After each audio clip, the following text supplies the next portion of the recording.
Welcome to the podcast. We talk about all the things that are hidden in the shadows. This is Isaac, and on this bonus episode, I am joined by the Geare Brothers, producers and writers, or executive co-producers and writers of the new upcoming horror film / action film, Retaliators. How you guys doing? Doing good, man. How are you? Good. Just got off work, and then about an hour ago, got done killing bugs. Well, we got a bug man over here. I love it. That's cool. Yeah, man. We thanks for having us on your show. Yeah, when you guys reached out, I was like, I guess, well, we have different people reach out to us all the time, but when you guys said you're about the movie Retaliators, I was like, didn't I see that trailer somewhere? And I went back and watched, like, oh yeah, I mean, we'll talk about the film and all that, but what makes, I guess, this film particularly special for like me, growing up a metalhead and the current one right now, is that there's so many rock stars and musicians in this film and also contributing to the soundtrack. Yeah. We have like 18 bands on the soundtrack. Yeah, it's kind of a throwback to it's one of the things we really loved about what ended up happening with the film, which is that it's very much kind of a throwback to back in the day when, you know, action films or horror films, you know, where the soundtrack was sort of a big piece of it. And, you know, you had the music videos and collaborations on songs. Right. And it was just sort of a fun secondary piece to the movie coming out. And those days are kind of gone. You know, you don't see that too much anymore. And so, yeah, it was a lot of fun. To have it, you know, have us be bringing that back to a degree. We love it. Oh, I'm Darren. There we go. And I'm Jeff. Sorry. All right. Yeah, I was like, because our listeners are gonna be like, oh, okay, who's talking? But no, I guess you guys have been listening to our podcast for some time. Yeah. I'm all into the paranormal stuff, so like sci-fi phenomenon stuff. So yeah, I caught your episode on Lucifer and the Denver airport not too long ago, and that was cool. That was like last year, when we did the conspiracy ones. Yeah, I love conspiracy theories and stuff. They fascinate me a lot.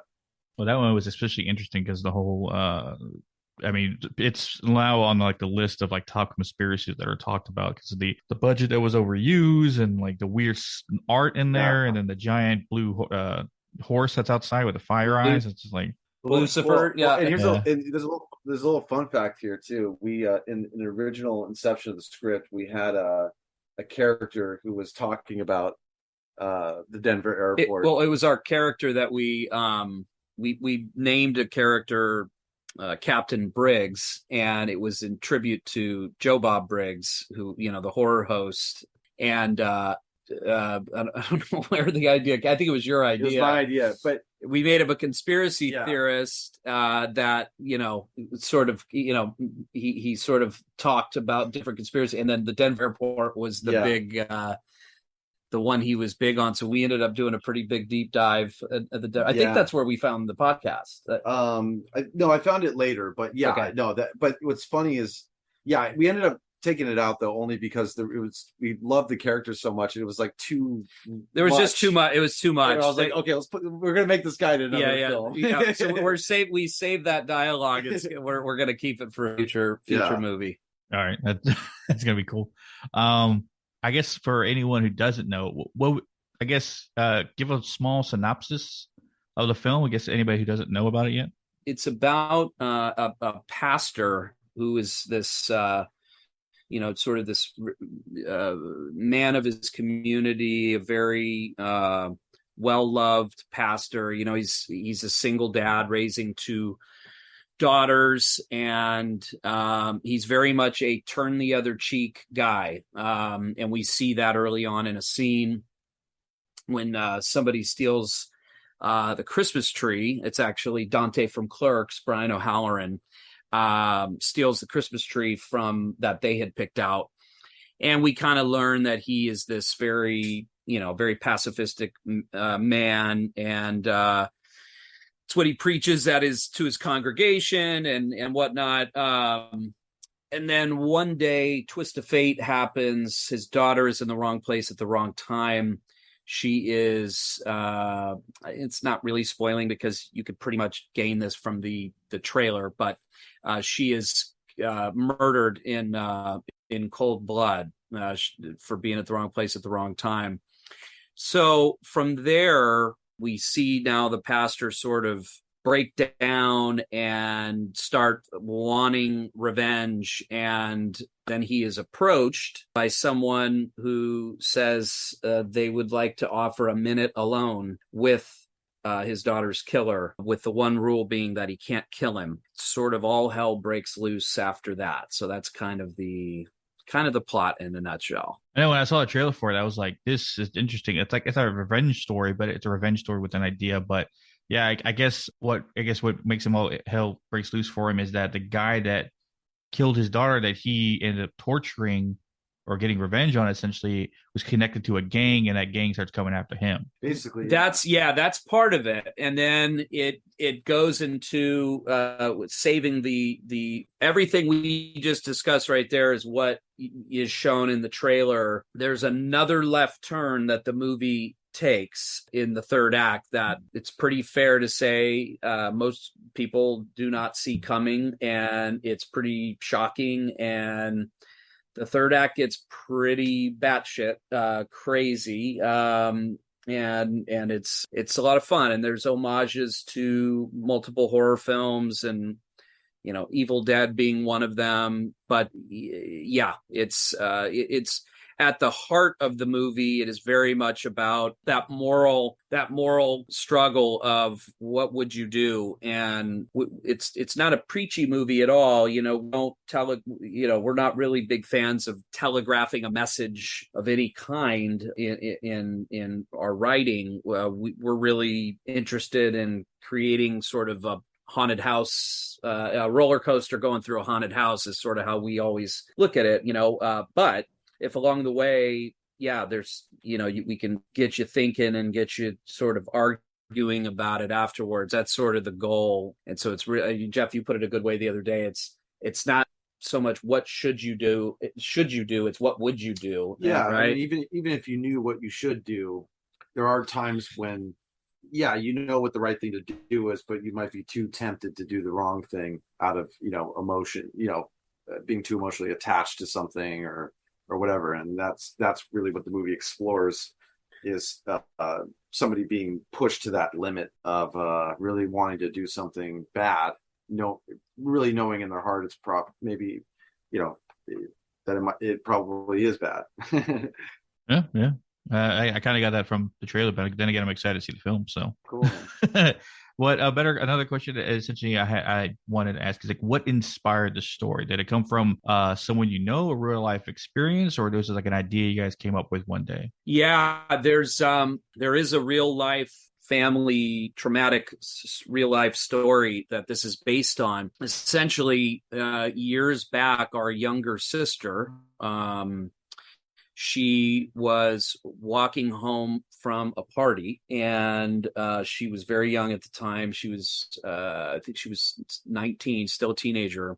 Mind you, this is like an idyllic Santa Cruz. Yeah, this is idyllic Northern California town. She was walking home from a friend's, but when I say walking home, I mean walking on this little stretch of road with beautiful forest around, and there happened to be this little highway stretch where you had this kind of ravine, not highway, but near a highway. It was sort of near a bridge. And anyway, she was walking home, and out of nowhere, a stranger ran at full speed, tackled her down the ravine. So they fell, about 20 feet down this ravine. The man went on to very brutally attack and rape her, almost killed her, belt around her neck. She came inches from dying, essentially. Very, very thankfully, she survived. And the statistics of surviving that kind of stranger attack of that sort is, virtually nil. And she somehow kicked, clawed, fought, climbed out of that ravine, survived. That guy was not caught for years, about a decade. And about a decade later, through, the continuing improvements of DNA advancements and all of that, he was caught trying to do this to another woman and this is the very spooky part of this, in the same area. He was a taxi driver, and this was over 10 years later. So the really extra, just very scary thought was, God knows how many victims had been throughout the years that we don't know about, so he was caught. Then a trial happened, and the trial ended up taking, as that can happen, it took 3-4 years long, exhausting process. The happy ending, there's multiple happy endings to all this. One is he got convicted and put away, and he's basically put away for life. He won't come up for parole until he's a pretty old man, and hopefully, we'll be able to just keep him in there. But he was convicted. And the other piece and the most important happy ending is our sister went on to become, she suffered great amounts of PTSD for a while, of course, but got through it and ended up joining the fire department. And she's now, years later, she's now one of the few female fire captains in the United States. So she's a captain now, and very, living her best life and doing very well.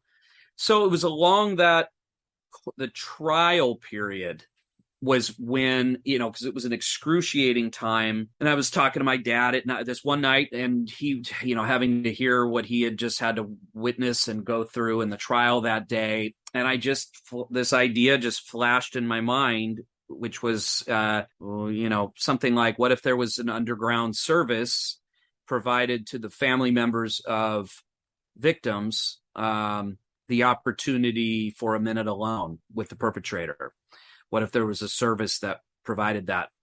And I wrote that down, and then I wrote down the Retaliators. It just popped in my head. And what ended up happening was, funny enough, I kind of wrote the idea down and kind of stuck it in a drawer. And one day my sister came to us and was saying, she really wanted to get her story out. She's done press, so you can look up her story.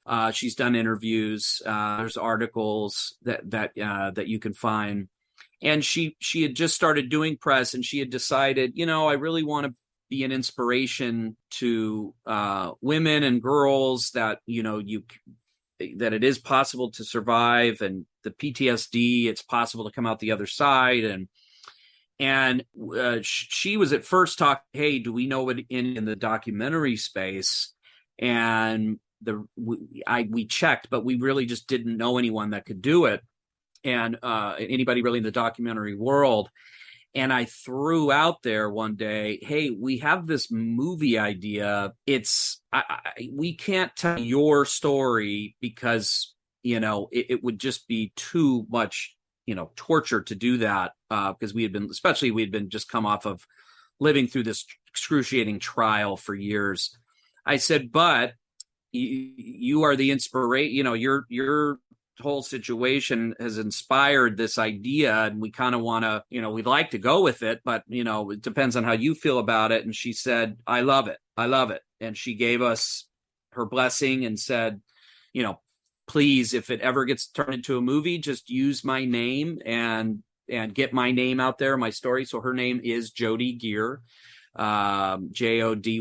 And like I said, you could Google Jody Geare, and her story comes up, and you can see her case. And so it that was the very, very beginning of us sort of, and she kind of gave us that blessing, which allowed us to go, okay, let's go for it. And so the movie is not her story, but the Easter eggs are all throughout. The lead character's name is John, which is dad's name, and there is so anything from names all the way to just the idea of what you go through when you're dealing with a loved one that's been through something like that, and those revenge fantasies that I think any human just has when you're in that space. One last thing I'll throw in. This was right when we were talking about this at first. The trial came on. There was a clip that came on TV of the Olympics coach who had molested all of those young girls. Can't remember his name. He was a doctor. Sorry, not a coach. He was a doctor. And he had, it just horrific. I want to say it was like hundreds of girls. A horrible, horrible story. And they showed a clip on the news, and this was right when kind of finding the story for the Retaliators. They showed a clip of one of the fathers. They were sentencing the doctor. He got convicted. I think he got put away for life and everything. And they were giving the families the opportunity to speak. And so this father stood up and said, "Your Honor, can I please have 1 minute alone with what Dr. blah, blah, blah." And the judge said, I'm sorry, sir, I can't do that. And he said, "Okay, I understand." And then jumped over and charged the guy, and the guards had to hold him down. And it was this powerful moment. And you could sort of feel on the guards that they were like, "Buddy, I get it, but you can't do this," and it was right when we went, okay, I think there's a story here that we could connect to kind of universally, Yeah, I'm sorry that she had to go through that, but I'm glad it turned out, somewhat of a happy man ending at the end of it. Yes. Which, strangely enough, me and Megan, not me particularly, but Megan has a similar story. I said similar. Her aunt, who passed away before she was even born, but her aunt was murdered, and her aunt and her uncle were murdered by these three, a mother, a father, and a son. They were kidnapped because they were trying to get robbed because they owned a pawn shop. And this is happening where we live now in Jacksonville, North Carolina.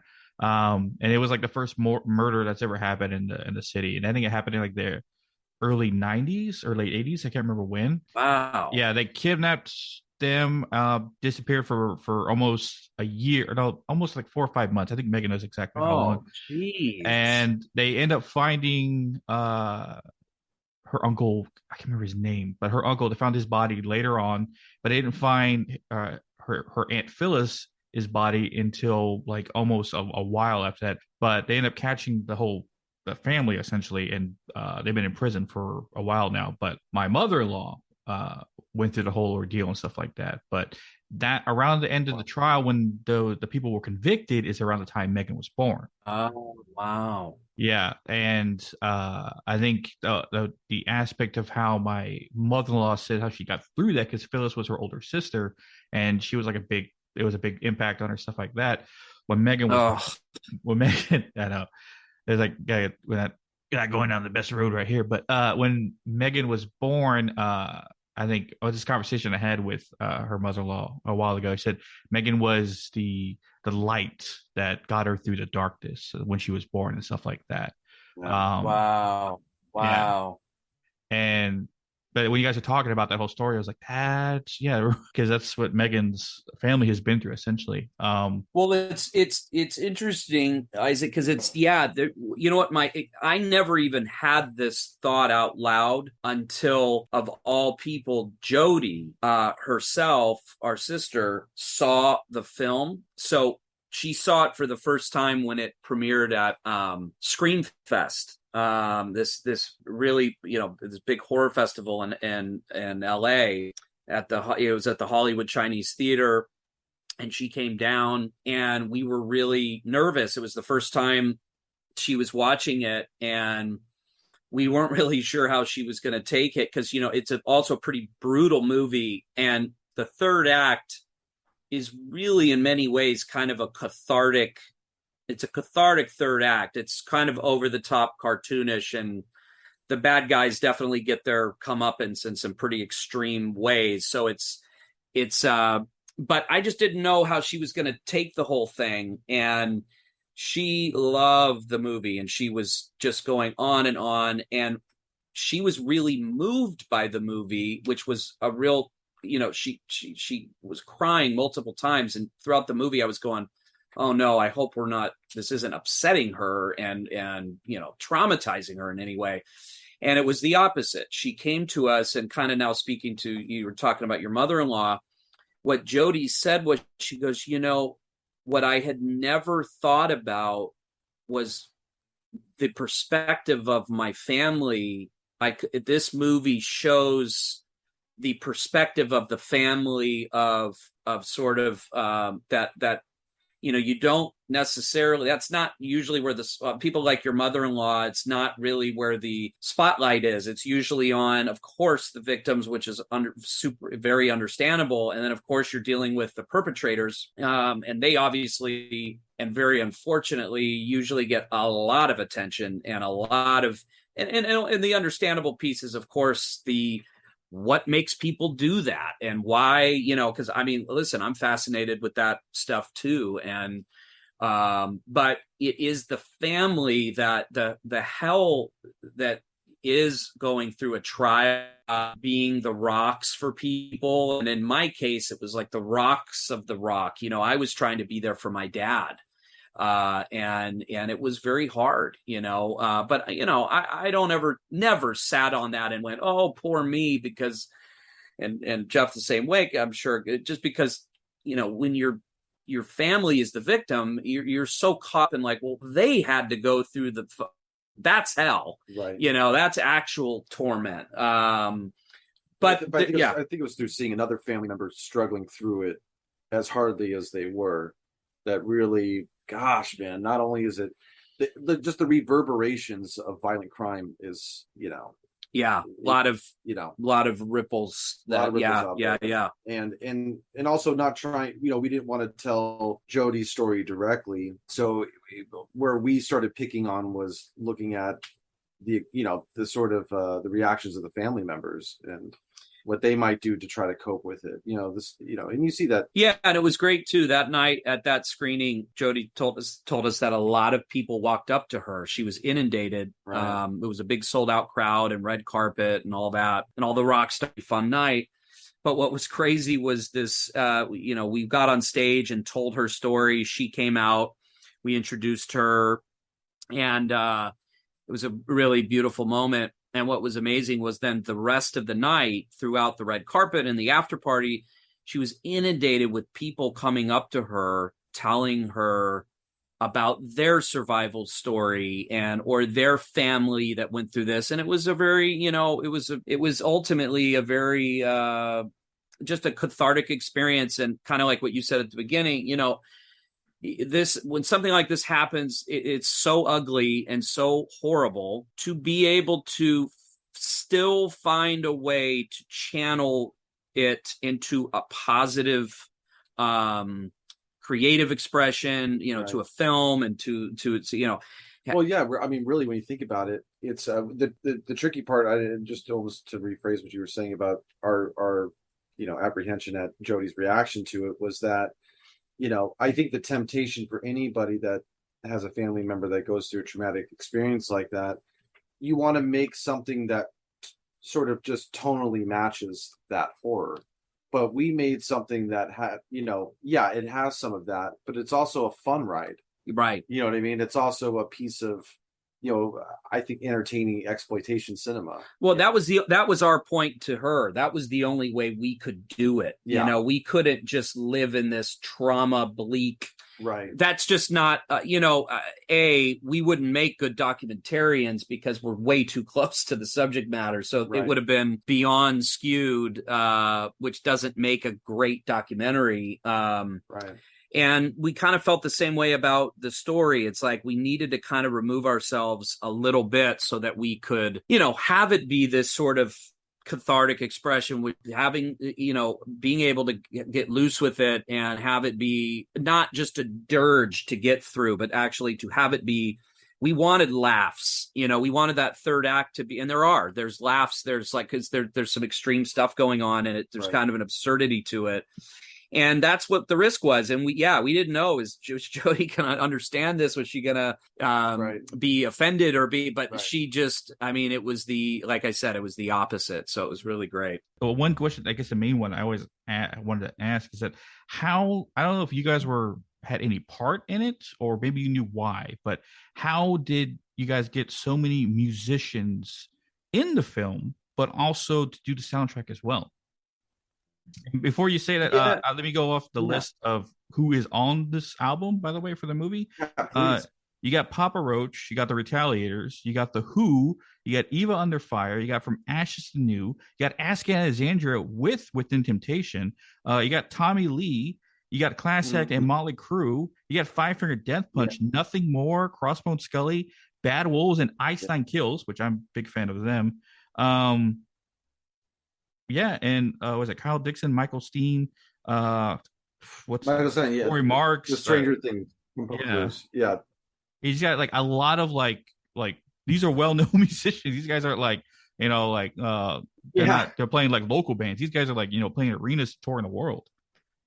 We definitely didn't call them up ourselves and ask them. Although, as much as really, the way that we got the bands, it was a long journey, But on the other hand, in the DNA of the script, was this sort of real metal spirit to it. And when we were getting early coverage on the script from professional script readers and stuff, they were saying this is like metal as fuck. It's the third act is like the birth of metal and stuff. So we knew it was baked into the cake, but how it was going to be made, it was anyone's guess. But very early on, we got the script to Michael Lombardi, who's the lead in the film and a producer on it, and also did some additional directing in the film, some of the key scenes of the film as well. He had the foresight to get the script to, when we first gave it to him, he just totally flipped out and was like, I got to be Bishop, and we were like, yes, no, that would be amazing. And he was like, the first person he wanted to give it to was Alan Kovac of Better Noise Music, who manages a lot of these bands, And Alan had just produced The Dirt, the Motley Crue biopic that was did really well on Netflix. So he had just gotten a taste of getting into film. Right. So so when he gave him the script, it really was Alan's vision of going, well, wait a minute, because there's a lot of underworld characters in the film. There's a lot of bad guys and villains and in multiple ways, because as the onion is peeled throughout this movie, it's sort of you send deeper into pretty hellish territory with a lot of characters. So he was able to see, well, wait a minute, if we cast the right parts, the bands could have some of these parts, and which makes you nervous. Admittedly, it makes you nervous at first. Yeah, you're going like, "Oh no! Like, what if these guys can't act? Or what if get smashed into these roles that don't make sense for them, even if they can't act?" And also, we didn't want it. We didn't want it to feel like a vanity project. And so, what we're just so proud of is we went through a lot of time and attention to make sure that the right artists were in the right roles. And then Michael Lombardi, who's just, unbelievable actor, spent a lot of time with them, going over their characters and breaking down the acting process. And, Jeff and I spent time talking with these guys too. And I remember developing, backstories for the characters to help, and we worked on backstories and we wrote out, entire backstories that never made the film that would sort of they could use. And so what was so crazy was these guys showed up and absolutely killed it. And I mean, really went all in. No rock star. I'll tell you this. I'll tell you this right now. It's going to blow your mind when you see it. I really do believe that, because it blew my mind when I saw it. And I was obviously you want your film. It's also very like, okay, I got to be honest with myself, and if this doesn't feel like it's working, then it's not working. What it is. But I'm telling you, man, Jacoby Shaddix puts in a stellar performance. Very creepy. He's so good in it. So good. And then Ivan Moody. Five Finger. Yeah, I mean, it really, they just, and then some of the, kills, Spencer Charnas from Ice Nine Kills. He's got a small role in it, but it's really effective and awesome. And he's great, and it was a really great role. It's wish it was bigger. And we have a fun little Tommy Lee. Yeah, and then some of the cameos are just sort of blink and you miss it, and sort of, but it's what served. Tommy Lee's a DJ in a strip club, and it's a funny little moment, but it's not. Everything was about serving the film, and that was always the focus, and that's what. Very luckily, that's what Alan, that's what Michael, it's what we were just very focused on. So it just, it was just this amazing experience. And they were just the sweetest guys. Everybody was cool. They've been so supportive of the film and all over social media and wearing the t-shirts. And it's just been crazy. And such a cool piece of the whole thing with the film. And the soundtrack's just awesome. It's a great soundtrack. Yeah, I appreciate it a lot, because when I saw all the bands that were on this the soundtrack, and then also involved it, I was like, yeah, finally, like, because I've always been a metal fan since I was a kid, and of course I became a metal musician for about 10 years, and I played shows and stuff like that, and I was always nice. I played. What do you play? Are you a guitar player or guitar or bass or drums? I'm just gonna name every. No, I was a saxophone player in a metal band. Yeah. I played bass for about 13 years. I had a 5-string Schecter Stilettos. I think the last bass I played. I recorded an EP with a band called Aurelius, which is a deathcore band. I don't know if you guys listen to death metal, deathcore or not, but the band Whitechapel. I got a good friend who does. It fills me with a lot of anxiety, but I can appreciate it.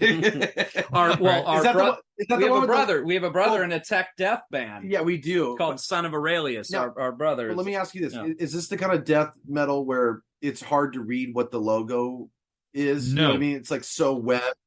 Okay, it's not that. Okay, no, believe me, I was extremely adamant about when we decided to design our logo. I said it has to be legible and it has to be because every time I would go to a show or play a venue or something like that, there'd be like all the bands, like their stickers on the walls or like on the doors or something, and some of them you could not read. And I was like, how is a band supposed to get known if the person walking by can't read it? Like, it needs to be a bright logo, or not bright, but it needs to be an extremely legible logo. When you see it, there it is, bam, I won't miss it again. And that's one thing I was arguing with my band about at the time. Like, it has to be legible, because the first design just looked like branches in a tree. Like, it needed. I know the ones, dude. Yeah. I was like, it needs to be legible. Like, when you see it, bam, you can read it what it is. But yeah, I'm a lifelong metalhead myself too. By the way, lifelong metalhead. And then our brother Kerry, I was saying, he is the guitar player for I think they're called. The genre is tech death. I think if I'm getting it right, it's got like a dream theater. It's got a very proggy. I mean, the very interesting time signatures and kind of crazy structure to the songs, but yet it's got like a death thing. And he's an unbelievable guitar player, Kerry Geare. It's definitely anxiety attack metal to me. It's not Jeff's thing, but I like some metal, but I like Scorpions, and it's about as metal as I get. You're going back. You're going way back. Yeah. And of course, every band on our soundtrack. Yeah. But no, that's when I always liked movies that involved more metal in it, because I always said to myself that metal should be more mainstream with a lot of things. And granted, like Stranger Things put Metallica not on the map, but it did bring them to a new generation. Younger people that I guess never like, who, like, oh, that's the stuff my dad listens to, stuff like that. I know, right? But when I saw that the whole list of artists, I was like, yeah, finally. It always reminded me of like Queen of the Damned, how they did their soundtrack was just all different rockers on it and stuff like that. And all like the Yes. metal artists, like that level of like, okay, soundtracks for horror movies should be metal because metal and horror go together hand in hand. They do. Yeah. They do. After peanut butter and chocolate, as Darren likes to say. Yeah, I agree. Yeah, there's just so many good examples. And it is just such a lost, again, it feels great to it's a lost aesthetic. Yeah. So it felt nice to kind of be a part of that lineage. Yeah. There's not a lot of it around these days, But I was because Spencer Chamberlain with Ice Nine Kills, the last album that came out was all horror movie themed songs, which they did the previous album before that, which I think I liked a lot when they started doing that. Which I thought when him in a horror film, I was like that fits because the last album that him and his band did was a horror themed album. So him in a horror film was like, oh yeah, that's gonna be exciting. And I gotta say, this won't be his only one. I guarantee it. Well, and I gotta say about Spencer too. Spencer's awesome, and we loved him right away because I think we did some kind of podcast with him or some kind of interview, and he's the real deal horror head. We ended up talking. We've got this room of VHS and classic horror, and we were talking. He won me over when he started talking Silent Night, Deadly Night, and then I pulled out the VHS box, and he was like, "Holy shit, you have the original box?" I'm like, "Yeah, man, we collect that." Yeah, and so we were geeking out, and so he's a real deal horror fan, and obviously just a super talented guy. We're in our new script. We're actually we are writing a character that ideally I think he would be really great for. He's got a great screen presence. Yeah. Oh, I remember listening to them back in 2010. I think I remember back to when I first heard them today. What was that? But yeah, I was glad because I was been a fan of them for I'd say 12 years now. Wow. And when I first ever heard them about 2010, that's when the scene metal stuff was breaking through and stuff like that. But it's funny enough in their song, I think my favorite song, "Hip to Be Squared," which is I guess that based on Psycho, or American Psycho. They have that part where it goes into like, "Do you like Ice Nine Kills?" Not really, right? Like, their music is a little too scene for me, right? That whole that thing was like it's perfect because how they described how when they started to where they are now, it was just like, yeah, that's because they finally found their groove. They finally found what is them, like their particular sound, like their shtick, you would say. Yeah. So I well, and it's so cool. It's so cool. It's one of those things where you go, you can't believe no one hasn't done it before. And what I love is Spencer just just went all in, and it's metal and horror. The reason I've always looked at them as peanut butter and chocolate. The peanut butter and chocolate is what I love.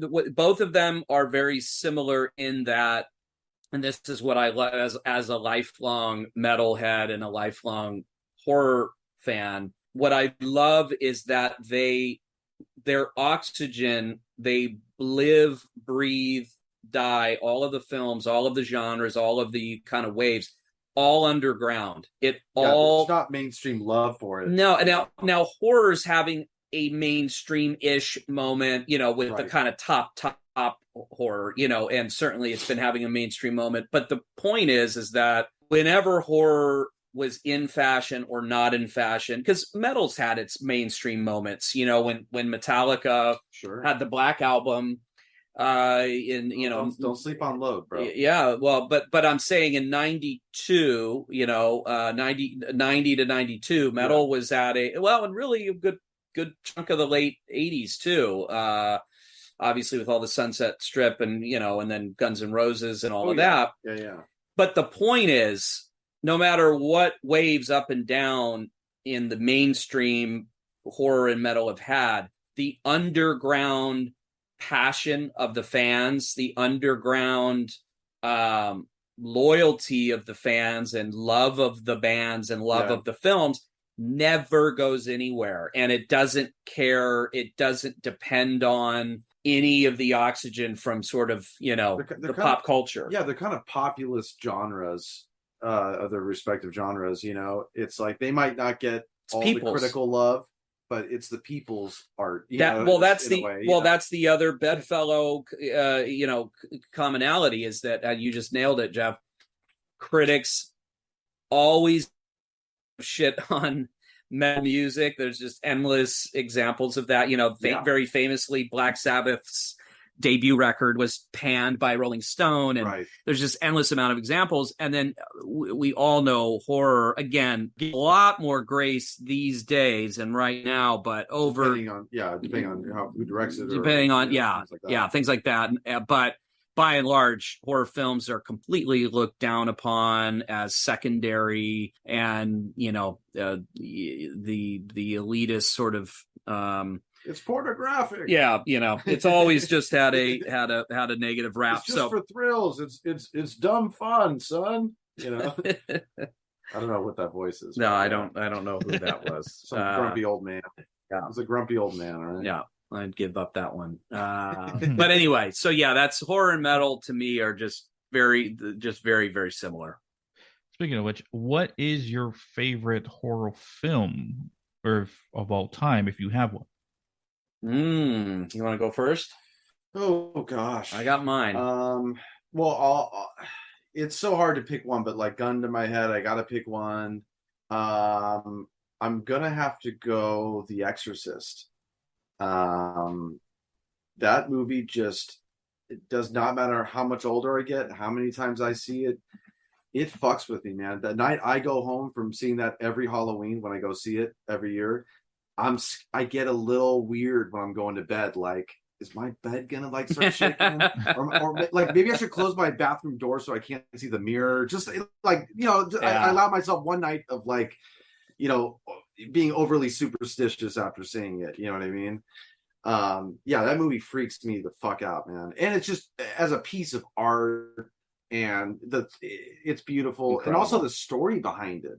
When you read how nuts William Friedkin was in making that film, the incredible famous scene towards the end when the priest is on the ground and dying, and then he wasn't getting, the priest who was trying to console him on the ground wasn't giving enough emotion, so William Friedkin slapped him. Right. You know what I mean? And then said, "Roll it." Right.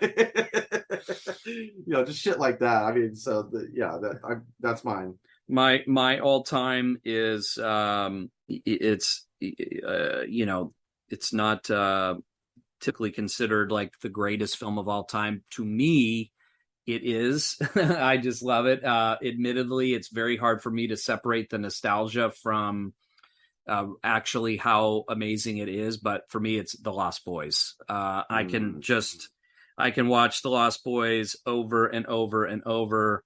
I just love the makeup. I love vampires. I love the singular tone that film has. There's no other film no film where you can say it's got that pure 80s. It's fun. It's almost got like a Goonies feel, but then it's glossy but kind of grimy. And then it gets nice and gory, and and then it's there are laugh out loud funny moments, and it's just there's a style to it that's just so awesome. It's obviously super dated, but it's so I don't know. For me, I don't know what it is. I can just watch it over and over and over. The datedness, I feel like, adds to the charm. Yeah. But I also thought I knew you, because if I would guess what Darren would say, I mean, I should have said Lost Boys if I was to guess, but I would have also thought Halloween. Yeah. Halloween, your second? That would be the proper answer to give. I would sound smarter at a dinner party. And it is. Well, because I always say John Carpenter is the master, period. Yeah. He's the man. His first, I could kind of tie up basically Assault on Precinct 13 all the way through They Live, Yeah. But what makes Halloween very, very special, and I'm always surprised more people don't point this out, but I dare you to prove me wrong on it. The first Halloween, 78 Halloween, there is virtually not 1 second of screen time where there isn't tension being built because of either the music or Michael Myers, everyone in the scene. And it's a movie that just, and I think there is, like, I've seen it so many times, there is a few seconds where there's not, but that's it. There's only a few seconds. It's not like a normal where sort of everything's safe. Right. You know, it's those sort of take your breath moments in movies. There is no taking your breath. It's relentless from the second the you know, the POV shot starts in the beginning. So yeah, I think that's probably the best horror film ever made. But I'd say Lost Boys is my favorite. Now, Isaac, what is yours? I'm not going to try to guess yours because I couldn't even guess my own brother's. But what would you say your favorite horror film of all time is? Oh, I was going to say before I give you that answer, I was going to say Megan is going to be very happy when she go back and listen to this about what you say about Lost Boys, because Lost Boys is her favorite. All right, Megan's my favorite now. I have Isaac. Sorry, anybody that loves that movie, number one, that's an instant sister. Because I remember one time we one of our conversations we would have at night, we talked about if they remade it, like who would they put in and stuff like that. And I talked about, well, if they remade it, they should change what band is playing on the pier when he meets what makes the girl? I just forgot her name. You can't change that. Yeah, no, because Star. When he first meets Star and stuff like that. Just because when I watched it for the first time with her, I was like, why in this? They're punk rock vampires. They have very goth punk look and feel to them. He's punk rock. He almost looks like what's his face from The Doors when they first show him and stuff like that. Yeah. And then I was just like, then they have this weird funk band with this extremely buff, oiled up dude playing the saxophone on a pier. I was like, it felt out of place. It felt like this should have been like some kind of like goth rock band playing or something in the essence, because we talked about if they remade it, the band that should be playing on the pier that night should be Motionless in White.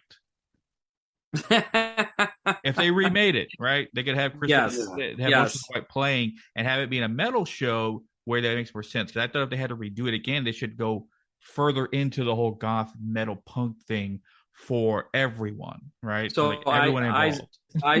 Isaac, I'm going to make the argument that, because the song is called I Still Believe, and I'm going to argue that I Still Believe should still be the song, and I say we bring the guy back, because the guy, we bring the guy back. let me tell you something. Is he still doing it? Listen to me. Is he still doing it? Listen to me. He still tours. He wears the cod piece. He's now, I think, in his 60s. He's either late 50s or 60s. He still tours. He does the songs from the Lost Boys, and then he has a dance routine that he does with the crowd that mimics what Star does while she's watching, and he teaches the crowd how to do it. Yes, he still plays the sax. He's still swinging the hips. Yes, listen, that's part of the thing of Lost Boys is, you're right. It doesn't. There's an absurdity to it. There is there's kind of small absurdities. Yeah, there's things kind of throughout that do kind of stick out, and that is one of them. It doesn't make sense, but that's kind of why it's so great, because you're just like, what the fuck? And then everyone in the crowd, like you said, it's this punk goth vampire, and there's fires and cans and people banging their head, and then you just have this guy who literally looks like a wrestler with long hair and the sax. Well, I gotta say, backing that up just a little bit, I think a way to put it is, there's almost nothing better to me, like aesthetically, than absurdities that work. You know what I mean? It threw me off. You don't know why it works, but it works. Okay. And you know what? And here's what I'll give you, Isaac. If it's the first time I've seen it, I can imagine it would be a shocker. That's for sure. Because see, I grew up with the movie, so I'm so used to it, and I laugh every time. I mean, when I show it to somebody and it's their first time, I mean, I'm dying when that part comes on. Yeah. So I am aware of how ridiculous it is, but I don't know. At this point, it's now just part of the lore. The guy, I love that the guy's touring and embracing it and still swiveling the hips and doing the whole thing. I got mad love for him. No. Well, I never watched it for the first time. I was like, "What the hell is this?" She goes, "Ah, it was just made in the '80s, all right? It was made in the '80s." That's all she gave me. That's true. But no, my favorite horror film series, it's been since I first saw it, is the Saw series. Oh, good pick, man. Well, that was a big influence on us too, early on. Yeah, and still today. Those are incredible. Dude, Just so good. The concept, the idea, the villain, how he doesn't actually kill anybody. He puts them in the situation to make their own decisions. I was just like, this is so original. And I remember watching the first one with my friends, and when we watched, the big twist at the end, we were just like, holy crap, right? You didn't even see that coming.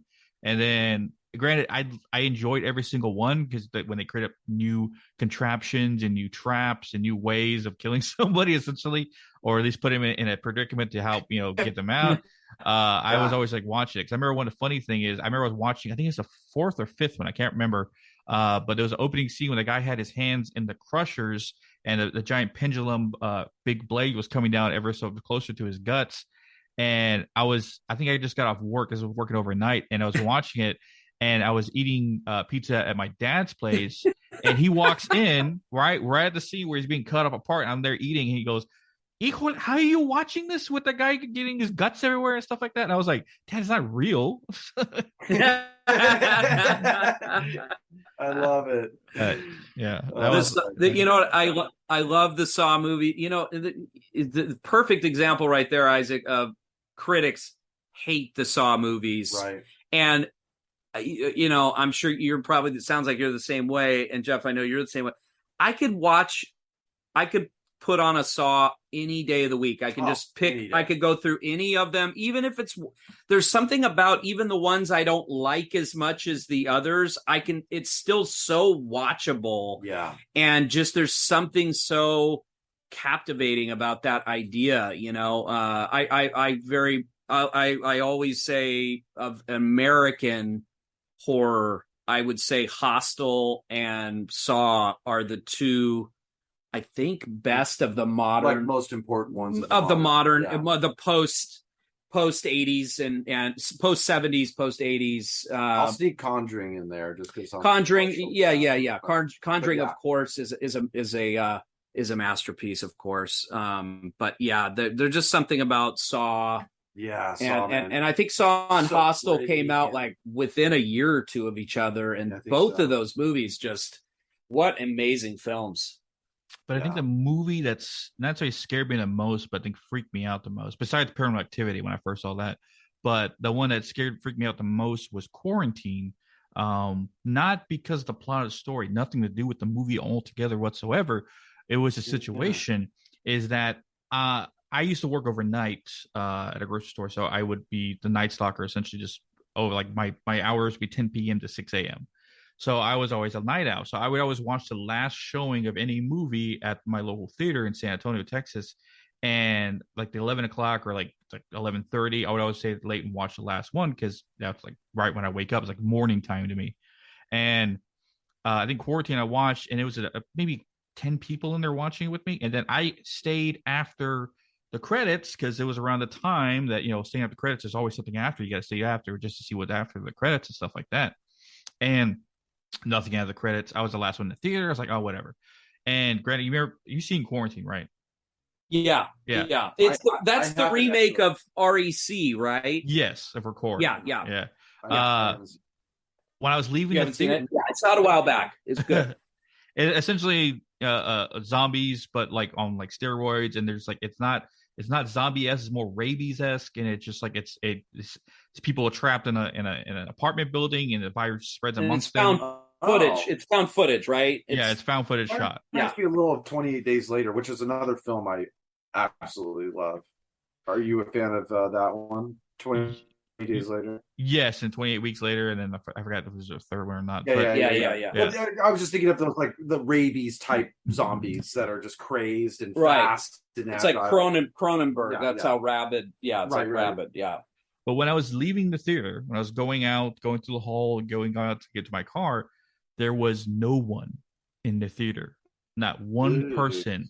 No staff, no other people, not in What? the bathroom. No one was anywhere, right? And I was getting freaked out. Like, just after watching that movie, now there's no one in here. Like, there's no one behind the counter when I was walking out. It turned into a liminal space. Yeah, no one in the parking lot, mind you. I was the only car in the parking lot. Well, one of few, but when I was walking out the door, like, no one at the counter, no one walking out, no one waiting for me to leave so they can clean up.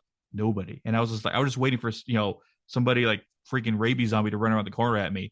But when I was leaving it, that was like, I was like, I remember telling Megan that when we were first dating, she was, oh my God, that would freak me out.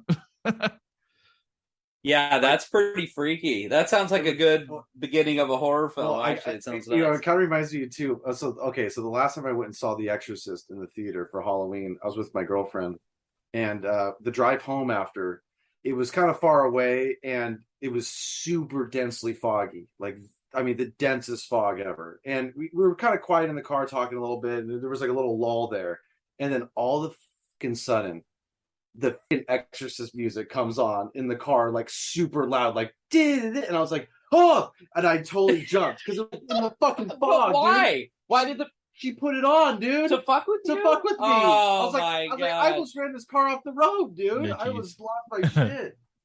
But yeah.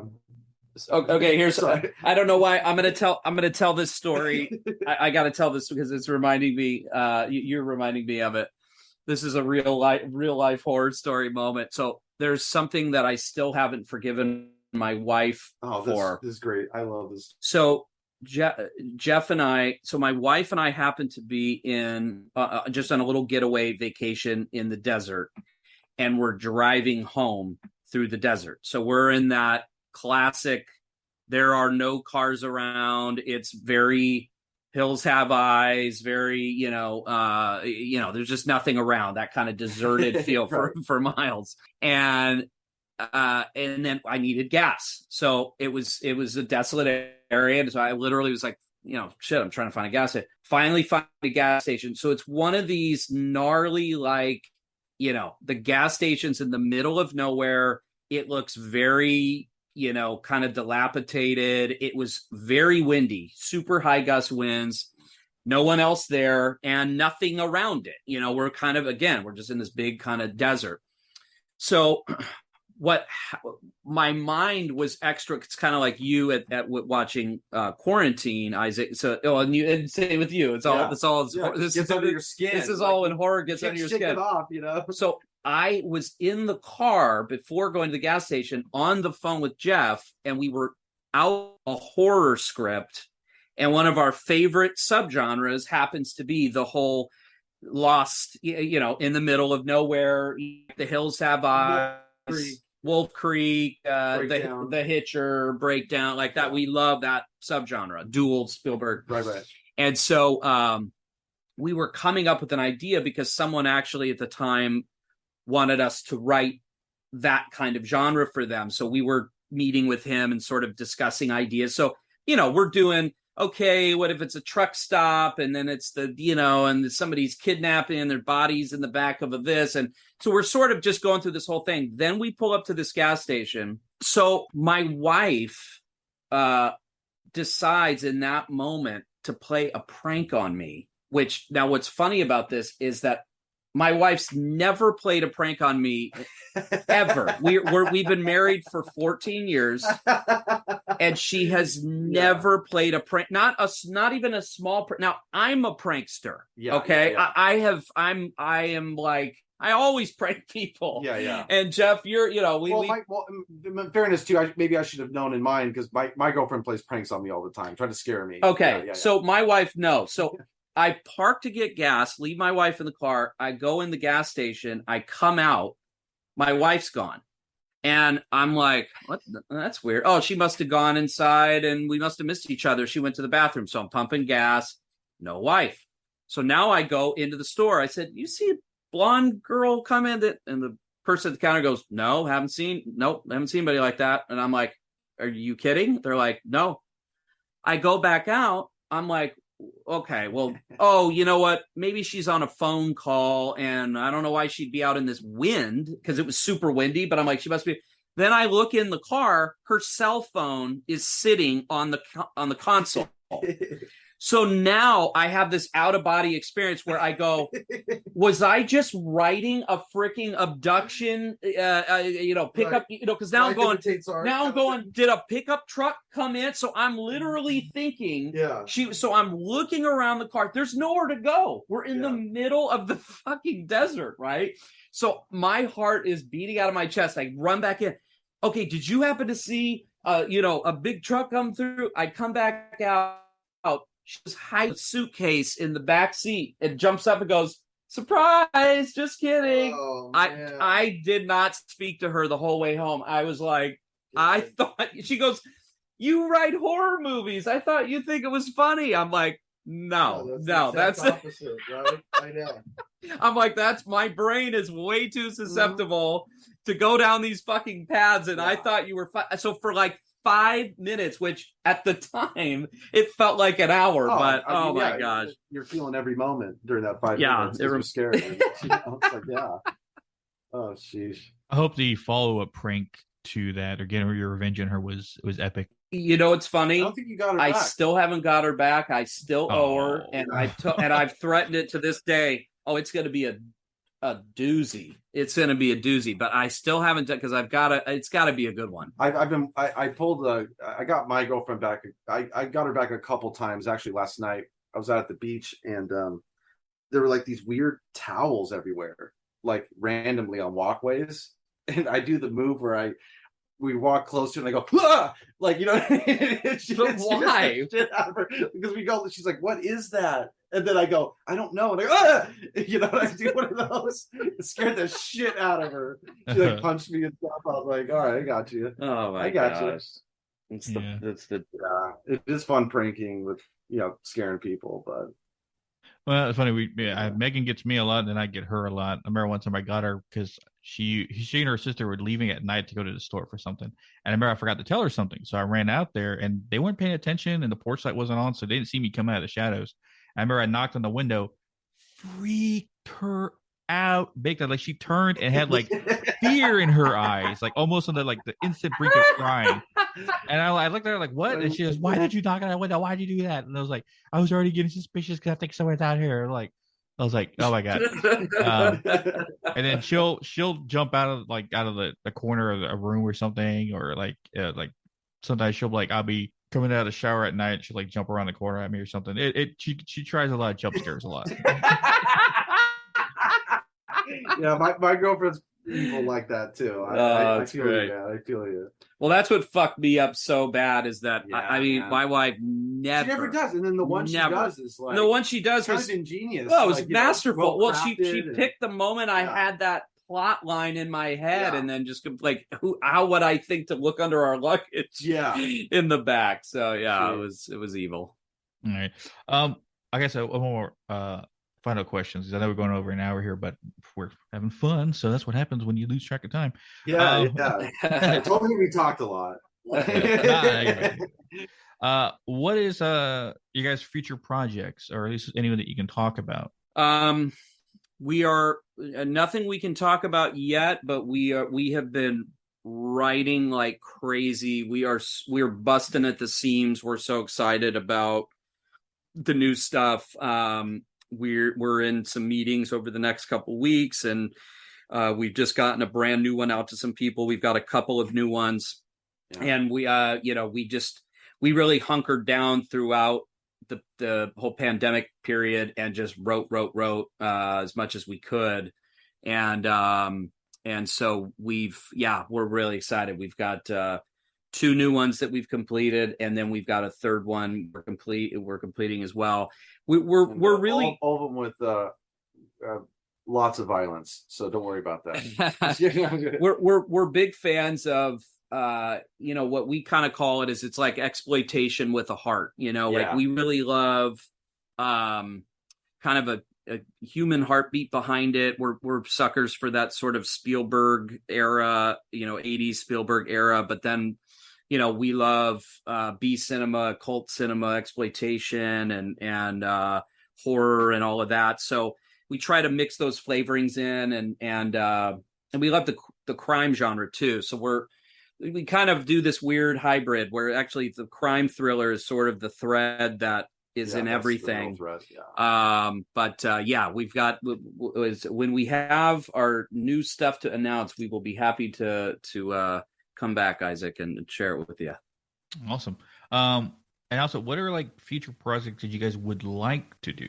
One I've been chomping at the bit to do, but like it's way too unrealistic. But I kind of dream about it every once in a while. I was doing a Resident Evil film, but doing it like very true to the first one, like Haunted Mansion kind of vibe, like a very plotting, creepy. Fuck it, let's throw some puzzles in there. Kind of a thing. And but yeah, because I do feel like the Resident Evil movies, they deserve better than they've been given. The action movies are one thing. I mean, they're action movies, but I feel like at the heart of the Resident Evil franchise is really horror, and I just don't think it's ever really delivered the horror yet. Even the TV show that just came out. No disrespect to those guys that are gals that made it, but just not my thing. Maybe you, but I'll disrespect that thing sucked. Okay, yeah. I didn't want to offend you. Yeah, it was awful. As soon as I saw that freaking caterpillar, bro, I was like, I'm out. I'm not even gonna finish this episode. I was like, this is supposed to be scary or cool. It's neither scary nor cool, nor I was like, ugh. But yeah, and I didn't care so much about the race swap with Wesker, but something I didn't realize until after it was done is that Wesker is just a white version of Blade. Yes, yeah, that is kind of funny, right? Like, yeah. Wesker it was an appropriation of like of a Wesley Snipes character. Like I didn't realize that until after it was like flipped. Like that guy looks a lot like Blade. Wait, Wesker looks like Blade. He's a white version of Blade. Okay, now that all makes sense. Yeah.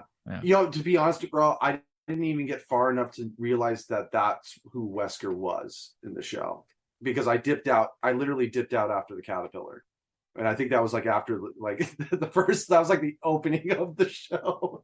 I was like, no, dude, I got better things to do. I'm sorry. Video games and movies have had the most horrible relationship for the longest time, and then shows. Someone's got to get it right, Silent Hill 1 was okay. I thought that was pretty good. As far as why is Pyramid Head in there? Who knows? But it was still a decent. As far as video game adaptations go, I think it was decent. But I was talking to Megan about this, is that movies and video games should not be working together. Shows in video games should be, because you're trying to condense 16, 17 hours of video gameplay into 2 hours. It's like a sense of a book. It's true. Yeah, if you take a concept from it and novels, do it, but there's so many fans to the game that if you try to do the movie, you're just going to piss off a lot of people. So turning into a show makes more sense. That's why I'm excited for The Last of Us show, because The Last of Us has been my favorite video game of all time. So mine too, bro. That's Jeff, man. Jeff's obsessed, dude. You know what I was before I came here today? I was playing The Last of Us. Yeah, that's just what I do, and I love 1 and 2, bro. Like equally for different reasons. I'm obsessed. But yeah, I can't wait for the TV show to come out, and I think like especially for a game like that, you know what I mean? Like you need to unpack all of that. But yeah, we don't have any plans to make a video game movie ever, but if we did, I'd love to. But every once in a while, I'll be like, I'll just see something, in my head of like, oh, you could do that with the Resident Evil movie and make it good. George A. Romero had a draft of the first Resident Evil movie that they never ended up using. I think they're making a documentary on it, or they just finished it and are releasing it. So that would be interesting to watch. But I think, other than the dream of getting to do what we did with the Retaliators and get our next films made, and I mean that really is kind of the ultimate dream in a lot of ways, what we just got to do and continue to do that.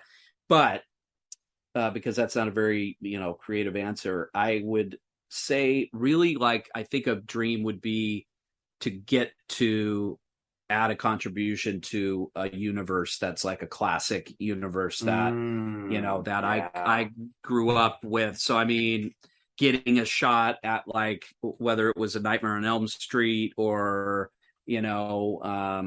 or like a Saw, or just an Alien, just some, Lord knows that those. Hey, bro, we will make a good Terminator. Okay, we're gonna do it. A lot of these things have been mined to death, but it would just be beyond a thrill to get to go, of go, okay, we get a shot at, dipping into that universe. So whether it was, Michael Myers or, Jason Voorhees or whatever, but that would I think that would be John Connor. Yeah. Awesome. I do appreciate you guys coming on, or at least contacting me to talk about this, because I feel just as privileged to interview you guys and talk to you, stuff like that. But where, I guess, a question is, where can everybody find the film, and where everybody can find you guys? So right now, the film, we are in theaters. It's select theaters throughout the country, and kind of, it's a limited, slow release. So as we do well in certain theaters, they're adding more dates and more theaters and things like that. So the easiest way to see if it's near you is just to go to retaliatorsmovie.com. And it will be whatever area you're in, all the local theaters will pop up right away. Retaliatorsmovie.com. Yeah. Retaliatorsmovie.com. And then we can't officially make the announcement yet, but there will be an announcement soon when we go to VOD, and then when we go to streaming, like that's all coming soon. And then as far as finding the Geare Brothers, we're on Instagram at _Geare_Brothers. Yeah, and I'll just add,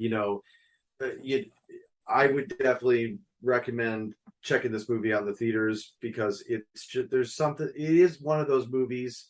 Even when you see it on VOD or streaming, eventually you're gonna go, "Damn, I wish I saw that in theaters." You know what I mean? Like, that's how Avatar was for me, and I think it is one of those films, probably because of the soundtrack too.